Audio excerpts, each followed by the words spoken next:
Yamunatira Vanachari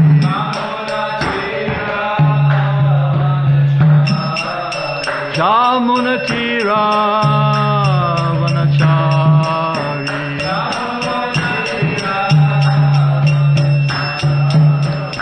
Jaya Radha Madhava Kunja Bihari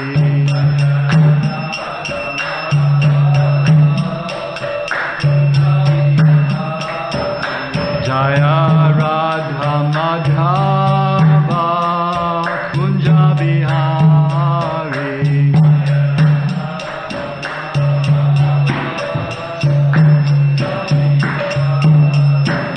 Jaya Gopi Janavallabha Girivaradari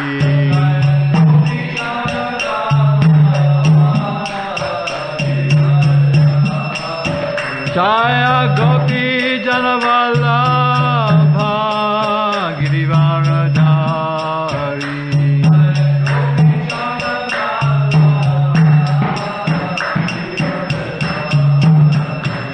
Yashodanandana Raja Janaranjana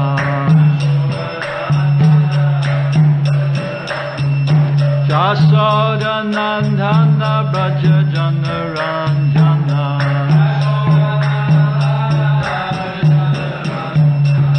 Yamunatira Vanachari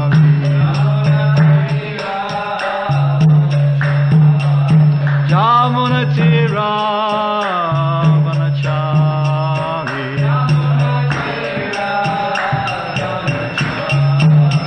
Jaya Radha Madhava Kunja Bihari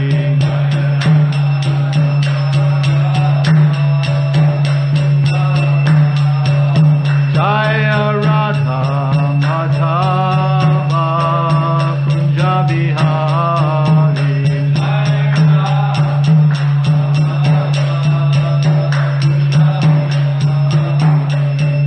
Gopi Janavallabha Girivaradari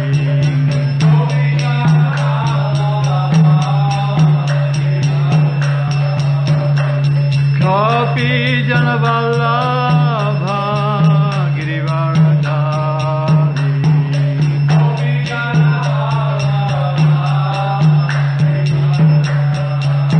Yashodanandana Bhajadandarandana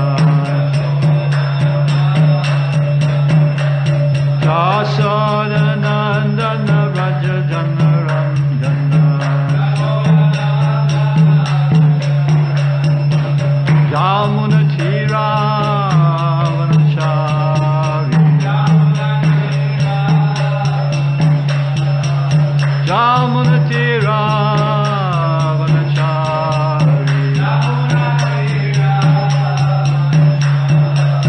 Jaya Sri Krishna Chaitanya Prabhu Nityananda Shri Advaita Gadadhar Shivasadi Gaura Bhaktavinda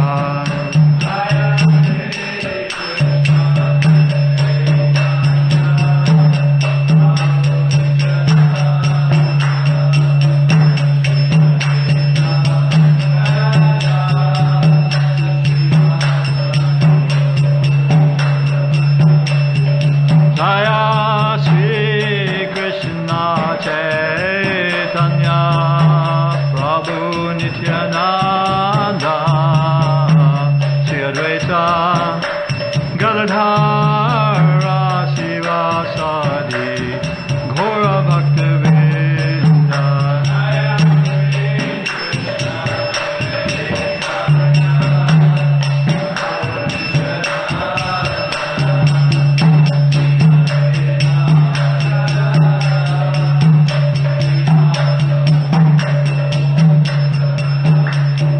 Jaya Sri Krishna Chaitanya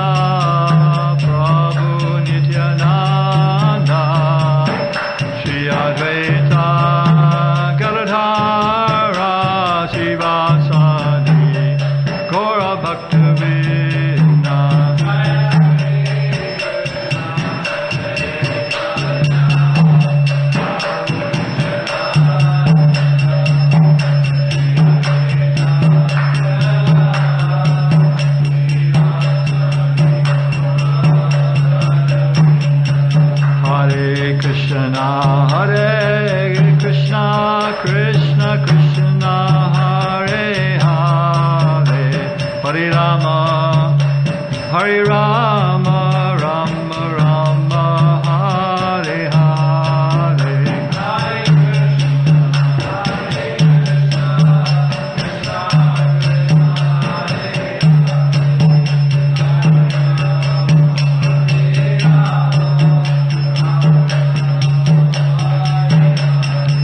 Hare Krishna, Hare Krishna, Krishna Krishna, Hare Hare, Hare Rama, Hare Rama, Rama Rama, Hare Hare.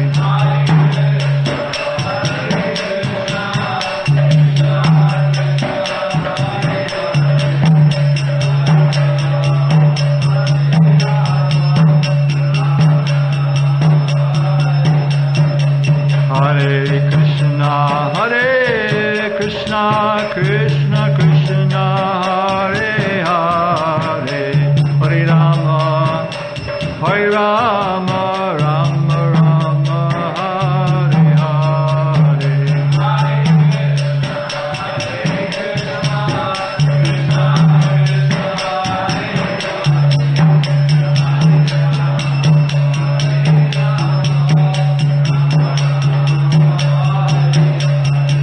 Hare Krishna, Hare Krishna, Krishna Krishna, Hare Hare, Hare Rama, Hare Rama, Rama Rama, Hare Hare.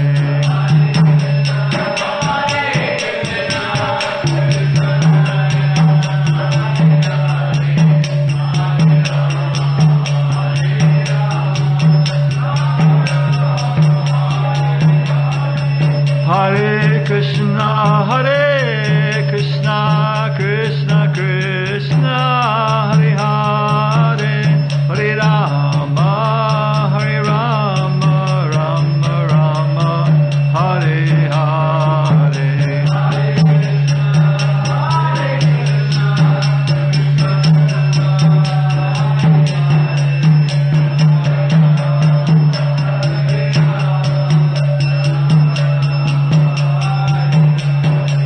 Hare Krishna, Hare Krishna, Krishna Krishna, Hare Hare, Hare Rama, Hare Rama, Rama Rama, Hare Hare.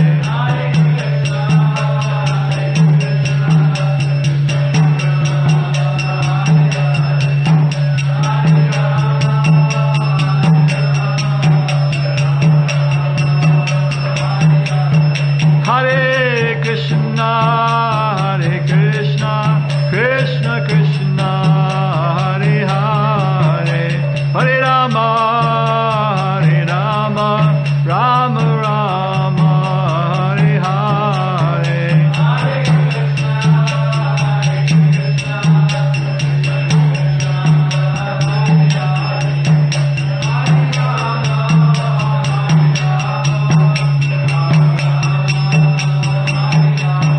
Hare Krishna, Hare Krishna, Krishna Krishna, Hare Hare,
Pad Paramahansa Parivajikacharya Astotara Satisi Srimad Divine Grace Abhaya Charanaravinda Bhaktivedanta Goswami Maharaj Srila Prabhupada Ki Jai Jayam Vishnupad Paramahansa Parivajikacharya Astotara Satisi Srimad Srila Bhakti Siddhanta Saraswati Thakur Prabhupada Ki Jai Ananta Gaudiya Vaisnavinda Ki Jai Namacharya Srila Haridas Thakur Ki Jai Prem Se Kaho Shri Krishna Chaitanya Prabhu Nityananda Shri Advaita Gadadhar Shivasadi Gaura Bhaktivinda Ki Jai Shri Shri Radha Krishna Gova Govinath Shama Kunda Radha Kunda Giri Govardhan Ki Jai Shri Vandava Mathuradhan Ki Jai Shri Mayapur Navadvitam Ki Jai Shri Jamuna Mai Ki Jai Shri Ganga Mai Ki Jai Bhakti Devi Ki Jai Tulsi Devi Ki Jai Samveta Bhaktivinda Ki Jai. All glory is to the sum of the devotees. All glory is to the sum of the devotees. All glory is to the sum of the devotees. All glory is to Shri Guru and Shri Gauranga.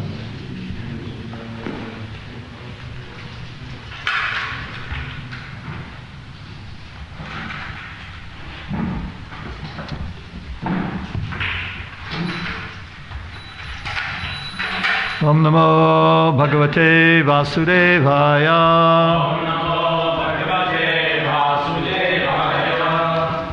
Om Namo Bhagavate Vasudevaya.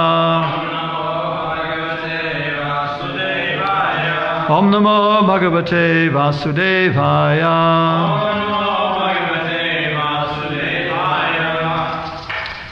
We're reading from Srimad Bhagavatam, Canto 2, Chapter 8, text number 22.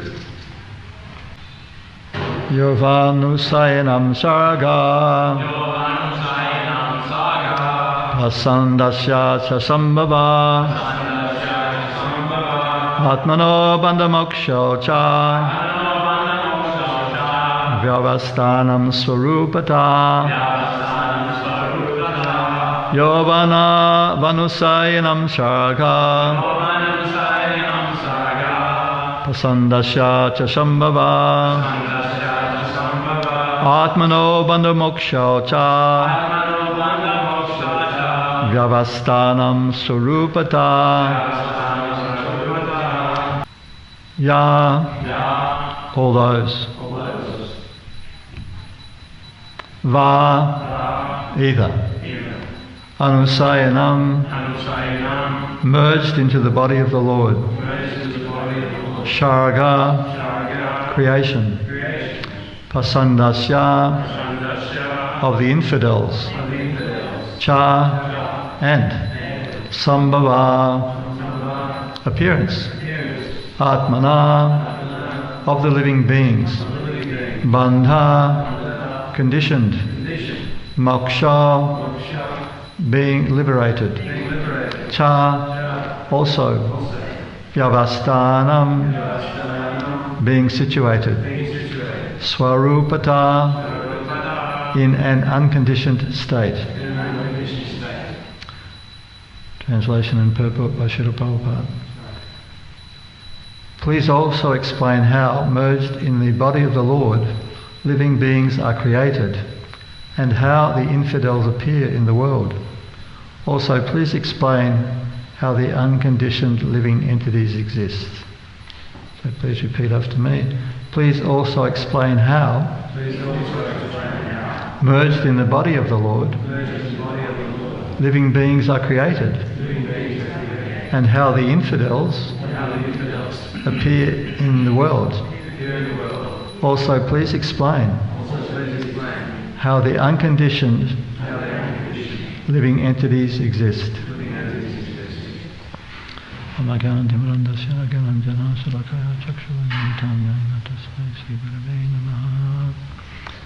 Prabhupada's purport. The progressive devotee of the Lord must inquire from the bona fide spiritual master how living entities merged in the body of the Lord again come back at the time of creation. There are two kinds of living entities. There are the ever-liberated, unconditioned living beings, as well as the ever-conditioned living beings. Of the ever-conditioned living beings, there are two divisions. They are the faithful and the infidels. Of the faithful there are again two divisions, namely the devotees and the mental speculators. The mental speculators desire to merge into the existence of the Lord or to become one with the Lord, whereas the devotees of the Lord desire to keep separate identities and constantly engage in the service of the Lord. The devotees who are not fully purified, as well as the empiric philosophers, become conditioned again during the next creation for further purification. Such conditioned souls become liberated by further progress of devotional service to the Lord. Maharaj Parikshit asked all these questions from the bona fide spiritual master in order to become fully equipped in the science of God. Srila Prabhupada ki jai. Vasu, is this loud enough today? Can you hear? Yeah. Okay. I think it's working today. Okay. Don't come any closer. So it was not my turn to give class today, so I've just been popped in on the spot. So I'll try my best to say something useful. So I'll read the translation again. Please also explain how, merged in the body of the Lord, living beings are created, and how the infidels appear in the world. Also, please explain how the unconditioned living entities exist. So, of these two types of living entities mentioned here, we are the second class. We are classed as what is called the infidels. That means we have chosen the wrong path. The living entity, the living being, he's not, what do you say? He always has some independence. We're not all slaves, Krishna's slaves. That relationship we have with Krishna is purely voluntary. But so that's a choice we have. You can serve Krishna, or you have another choice to not serve Krishna. And when you don't want to serve Krishna, there's another place for you. It's not the spiritual world. It's what we call the material realm. And that allows us to be separate from Krishna and try to live or enjoy separately from him. It's an unnatural condition for the soul, but somehow or other, due to that illusion of the Lord, he becomes happy living separately from the Lord. This may go on for many, many lifetimes. In fact, it's mentioned there are 8,400,000 species of life. So, in order to get to this human platform of life, we've all been through those species, believe it or not. And who knows how many times, because it's like, as Maharaj David Mridaswami mentioned about this roller coaster. So material life is like that. You're going up, you're coming down. So when you get to the human form of life, that's the springboard for going back to your original condition. But if you don't take advantage of that, who knows where you're going to end up, you know. So human form of life is the pinnacle of life in this material world. But we have to be very careful how we conduct our affairs in the human form of life. It's a very special opportunity to perfect our lives. And if we don't take advantage of that, whatever you desire, as Krishna says in the Gita, he says, whatever state of being you remember, when you quit this body, that state you will attain without fail. So our whole life is a culmination of everything we do. And all those desires, they become reposed or deposited into the subtle body. And that will then determine your next gross body. And that is provided by Krishna. So everything that you desire now, we're creating our future. It's like a deposit to your future existence. It's like you're planning a journey, isn't it? You save up all your money, you put it all together, and you've made a plan about what you want to go and where you want to do. So everything we do in this life, it's ultimately determining our future. The little things as well as the big things. So understanding that, we have to be very careful what we desire, because that, as we say, that will manifest in our future. So this body that we have now, this is a result of our previous desires. We may wonder about that. Did I really desire this body? It's not that great, you know. But the problem is, it's mixed up with your karma. We were thinking recently about, so we've paid dearly for this body in one sense, that everything we desired in the last life, that was deposited into the subtle body, and then we got what we wanted. Prabhupada says it's a bad bargain because it's subject to so much trouble.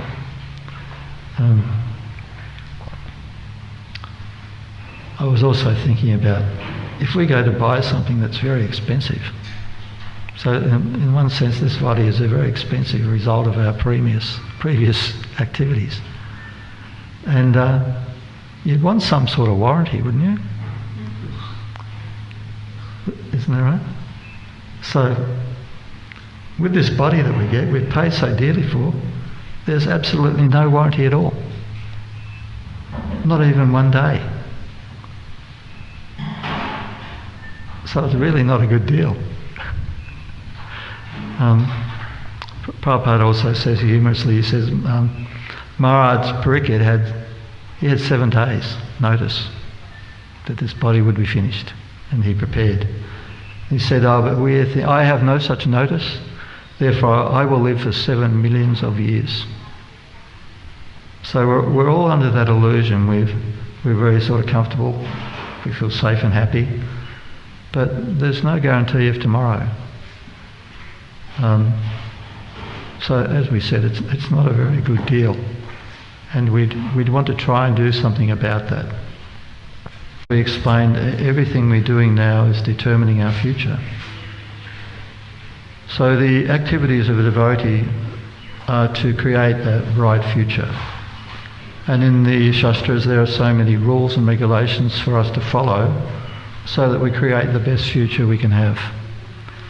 Srila Prabhupada says if you spend your life thinking about God, serving God, meditating on God, then you'll get a body like God's. If you live a very animalistic life with uncontrolled senses, then you'll get the best body for that. And he gives the example of the hog who can eat anything and everything, and many foul things actually. But in that particular body, you feel that you're enjoying. That example of the hog, when you go to India, especially Vrindavan, where the Shastra comes alive, you see all the different bodies and how they're behaving. One time on my visit to Vrindavan, the municipal workers had cleaned out all the gutters, and all the children, they pass urine and stool in the gutters. A lot of them do. And the hogs are in ecstasy when that happens. And so they're cleaning out all the gutters. It's full of this black foul stuff. It's very smelly. And the hogs, they eat that garbage, and then they go to sleep on the pile in the hot sun. And I thought, this is just the embodiment of the illusion of living as in the mature world. He's eating all sorts of rubbish. He has no sense of self. And as Prabhupada says, the hogs, they have no discrimination in their sexual activities, whether it's mother, sister or daughter. And as we see, they're already eating all sorts of foul things. So all these different bodies that we get, they are affording a different type of taste for the living entity. I heard Srila Prabhupada say recently there are 8,400,000 species. Not 8,399,999 or any other number. It's 8,400,000 precisely. So sometimes we hear that our desires can be unlimited, but there is a limit, and that's limited to 8,400,000. And anything you desire will come under those 8,400,000 types of tastes or desires that we have, no matter what you can come up with. And when we look around at all the living entities that we see they're all enjoying a particular taste from life, whether it's an ant or a blue whale or an elephant or a giraffe or a dog, cat. They're all enjoying a particular type of taste from their activities. But as we explained recently, they cannot ask the question, as they're trying to enjoy all these tastes, why am I here? And why am I not satisfied? Why am I struggling against the material nature? No, they cannot ask these questions. So the human form of life allows us that opportunity to ask these questions. We've heard from, in the life of Sanatana Goswami, when he approached Chaitanya Mahaprabhu, he asked them three things in particular. He said, what are my duties? Why am I? Who am I? So who am I? What are my duties? And why are the threefold miseries always giving me so much trouble? So part of living in this world is we're always at every moment afflicted by the threefold, what we call the threefold miseries. We're either suffering from the anxieties of the mind and body, the difficulties created by other living entities, and the difficulties created by the devas. You know, the temperature is never right, is it? Too hot, too cold, too humid. And then you have to live with all these other people who don't think like you think. So you have to tolerate so many other people. And you have to tolerate all these bugs that want to eat you. Up in the rose garden, every day it's a battle between me and the, what are those flies that bite you? March flies. They've got this special ability, they can land without you feeling them, isn't it? But they really let you know they're there sooner or later. So of course we've got the mosquitoes here at night time. You can sit and chant your japa till about 10 minutes before sunset, but then the mosquitoes really start to get to you. And of course this body in particular, as we know, it's a constant struggle to keep it on the road. It's subject to so many problems, so many diseases, and the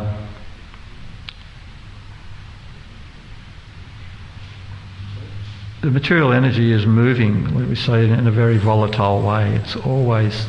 We're always under pressure.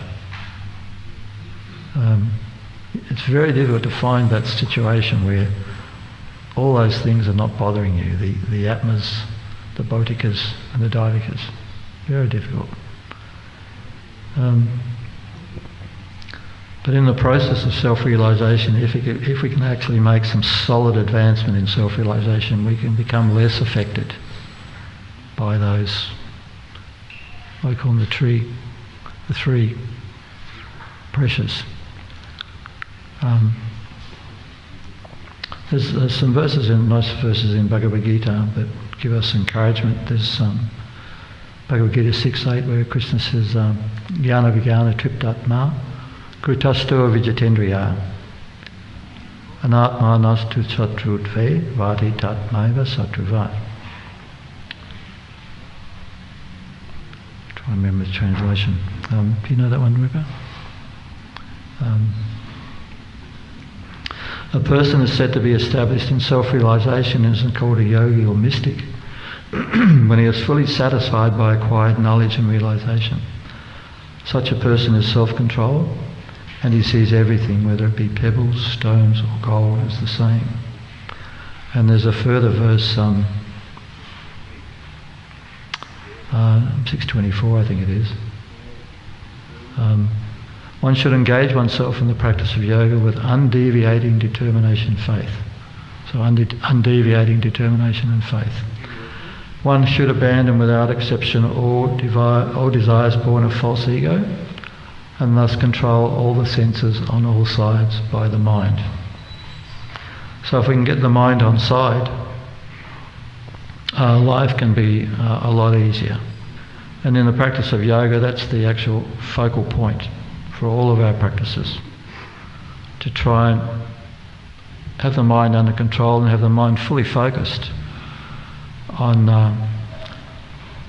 trying to consolidate our position and remain fixed in our path.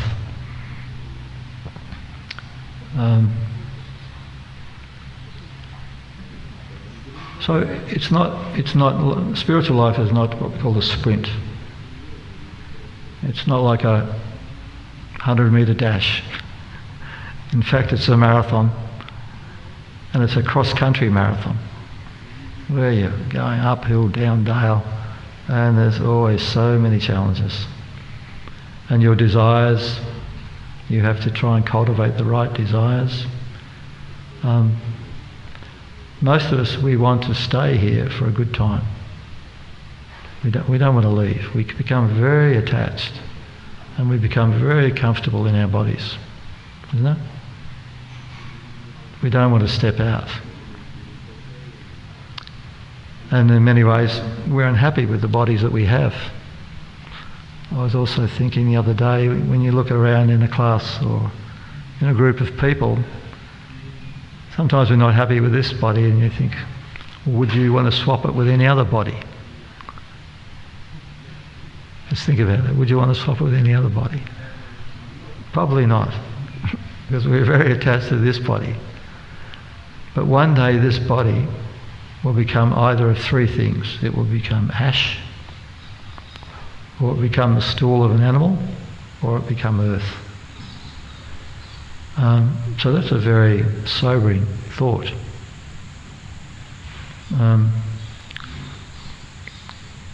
We're always trying to protect this body from any sort of danger. But can you imagine seeing your body burn? I remember one friend of mine one time, he was in India, and he went to a cremation down by the Ganga.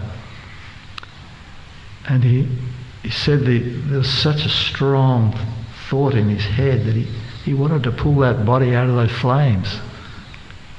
It's very difficult to watch that body, that human body being burnt, bubbling away in the fire. It's very sobering to think about that this body, which is very near and dear, one day it will be destroyed in either of those three ways. And conversation between Maharaj Yudhisthira and Yamaraj, wasn't it? Where the question came up, what is the most wonderful thing? And the most wonderful thing is that everyone around us is dying daily, and we are thinking, I'm not going to die. Isn't it? We have a lot of faith that today is not going to be the day. Maybe in the future, but it won't be today. We have faith that we're going to go on. And so this is part of our illusion.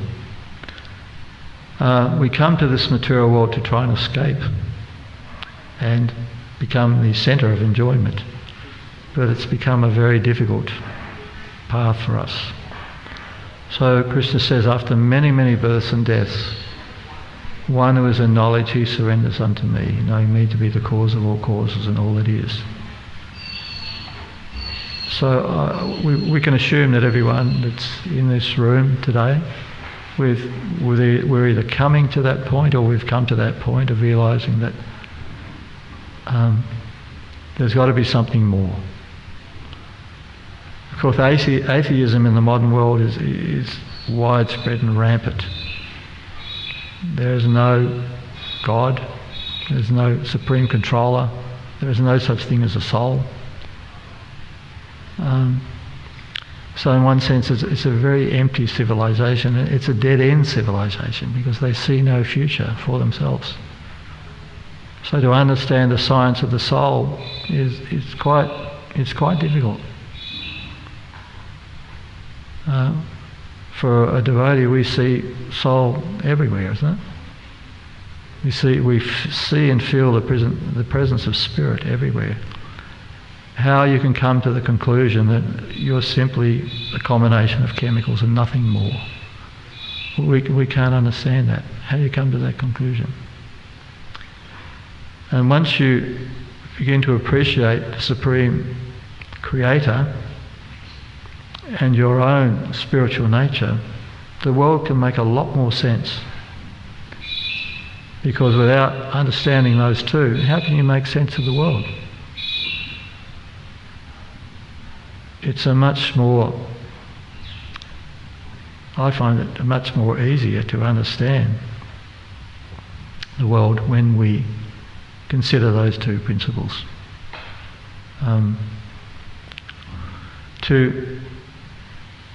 To expect that this whole wonderful creation is simply the result of something random is an extraordinary conclusion. Because everywhere we look and everything we see, there's intelligent design. Whether it's something very simple or something very complex in the world, we appreciate the intelligence behind that.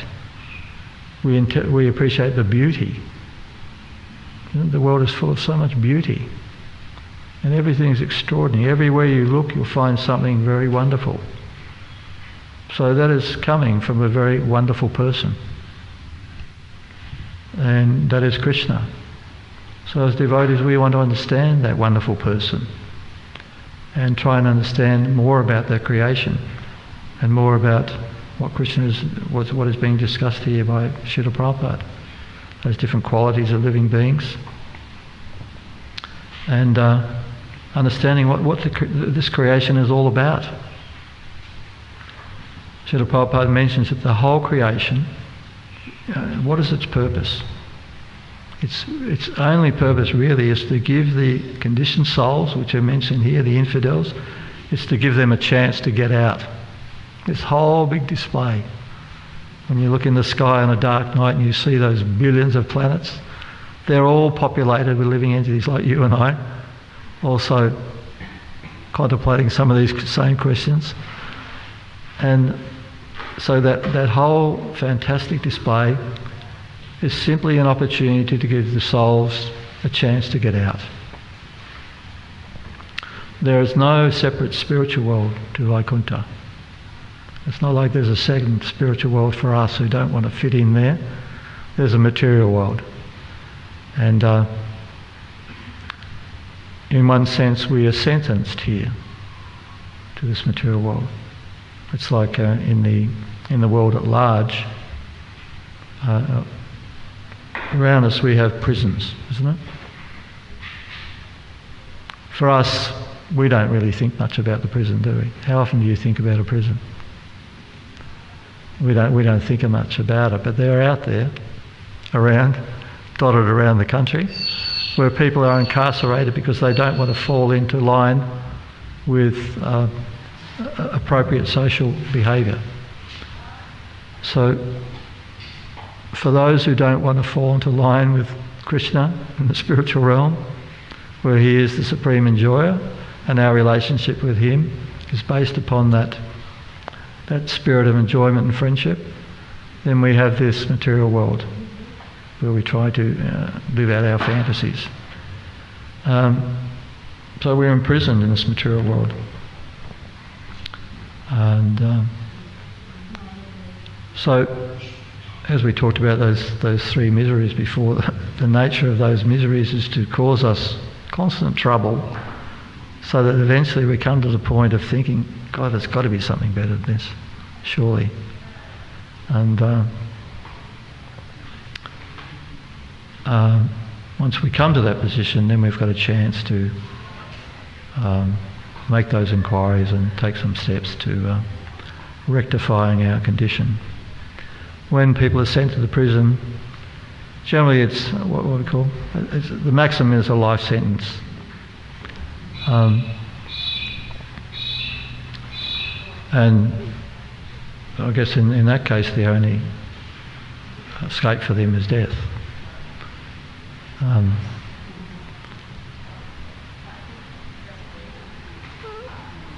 Sorry, I lost my train of thought there. So anyway, going back to what I said, it's an opportunity for us to end that cycle of birth and death. So Srila Prabhupada says it's an easy process, but it must be taken very seriously. So the human form of life is a very serious business. It's the only form of life where we can ask these questions and actually do something positive to rectify our condition. Living here on the farm, we see that there are so many entities, different shapes and sizes. And it's amazing that all those living entities, they're all spiritual beings of the same quality as you and I. Isn't it? It's not just some crawly bug. It's not just a bug. It's a spirit in there. Actually, anywhere we see life, that means there is spirit present. Isn't it? Whether it's a blade of grass or a tree, a blue whale. There are bugs sometimes when you're reading a book, you'll see a bug on your page. And it's got legs and everything, and it's got all the facilities. But it's in a tiny little body. And it's of the same quality as you and I. And we understand by seeing that bug, unless he gets some sort of contact with spirituality, he's going to go through all those bodies, from that bug body until he gets to this form. So as we explained before, it is a serious business, because we don't want to go back to that. We don't want to go down. We want to go forward. I think I'll stop there and see if there's any questions or whether we can answer them. Or any comments? Tom? Hare Krishna. So when you were saying before that Krishna says whatever state of being one remembers when he quits his body, that's the day he will attain. So what will happen if you get dementia or some sort of mental affliction? You're practicing devotional service before then. Well, your life is an accumulation of all your activities, and that's deposited into this subtle body. So you've already made deposits or withdrawals, isn't it? So if you get dementia at the end of life, whatever advancement you've made in spiritual life, or whatever your material desires are, they are sitting there in that body, within that subtle body. So if a person gets dementia, that still doesn't change everything. It's still deposited in that subtle body. Yeah. But once the dementia comes, it's difficult, as we can see, to make further progress. You know? But all those things will still be deposited there within the heart, within the soul, and that will determine our future. Is that? I want to actually add to that, because I remember, I think David Marie Swami said in the class that even at the time of death, if you're mentally incapacitated somehow, when you go and Lord devotional service, he said Krishna actually forces himself into your mind, sure. Forces you to remember him, because he remembers service you've done, so he forces himself into your mind. So then you like will remember him at the time of it. Sure. Yeah. Yeah. Rupa? You were saying that we get comfortable in this body, in any situation, we don't want to give it up. Is it a case of like even, when you're in ripe old age, you're still thinking like that, even though maybe so many diseases, you're not thinking that, I wish I could swap and get into that young man's body? Or is it a case of, like Prabhupada said, gave the example of the man on his deathbed in the hospital, and you go and ask him, how are you doing? And he says, I'm doing okay. So which sort of case is it? Just what was that first part of that question again? Isn't it that in old age when you may have a lot of problems with the body that you sort of naturally thinking that I wish I was in this young man's body instead of this body. You were saying we're comfortable and every body we have we don't want to give it up to someone else's body. But because Prabhupada gave that example that a man on his deathbed is, when you ask him how he is, he says, I'm doing okay. Get conditioned to your disease as well, and you still think you're doing all right, even though your body's full of disease and sure. stuff. Of course, every case is individual, but generally, whatever body you're in, even if it becomes very problematic, you still want that body to get better. Right? There's some sort of hope that it will get better. But people come to the point of desperation where it's so uncomfortable, they want to get out of it. Even my own father, I remember he's saying, old age is no fun. He told me, he said, I wouldn't mind if I just go to bed one night and not wake up the next day. And actually that happened to him.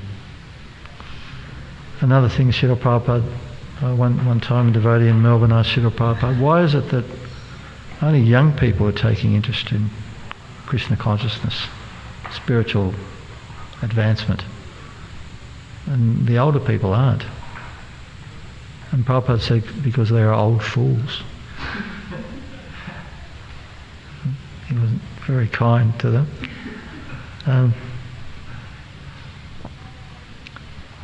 Generally you see, when you're older, you become very, what do you say? Life becomes fairly simple, and the things you desire become very simple. And you just want a comfortable life, isn't it? And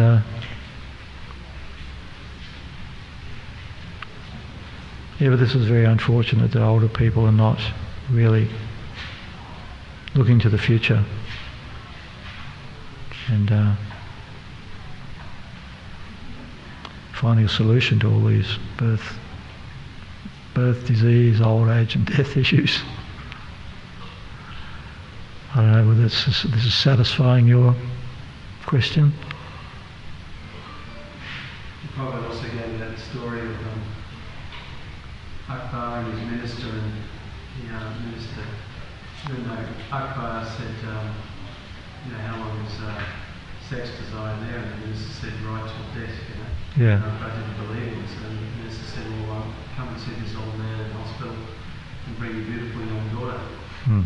So all three of them went to the hospital, and first the married Akbar walked in, and then the minister, and then a beautiful young girl, and straight away the man's eyes, even on his deathbed, straight away his eyes went to that beautiful young girl. So probably share that story to illustrate how in old age, practically at the point of death, people are still thinking they want to enjoy like a young man. Was that Ram you were? I was thinking about Rupa's question about as when in this state, when you get older, and you look at someone else's life, would you like to swap with them, so to speak, Mm. take a younger body. I can remember, I was thinking about, there's this maths teacher in Australia, he's famous all over Australia. So he's at the top of his profession. As a teacher goes, all the maths teachers would love to be this guy. But then I somehow I heard a bit about his life. And in his family, every one of his daughters was afflicted by a serious like self-immune diseases or something. And it occurred to me, nobody is getting a free lunch. Even if you happen to have a pretty good looking, strong body, there'll be some other thing that you have to deal with. So I was thinking, before we want to swap with someone else, you know the pictures, there's nothing that is going to be a certain amount of happiness and distress. You're going to come with it. But just also, just the other day, I heard Srila Prabhupada saying, in the Gita, Krishna makes some promises. He said, one of the promises is not that you're going to get a human body next to you. Unless if you're his devotee, it's a different path. But he doesn't promise this human body, you'll get another one, no problem. I think, we take it for granted, isn't it, that there's just this human body, but we shouldn't take it for granted. All right, we'll stop there. Thank you very much. Hare Krishna.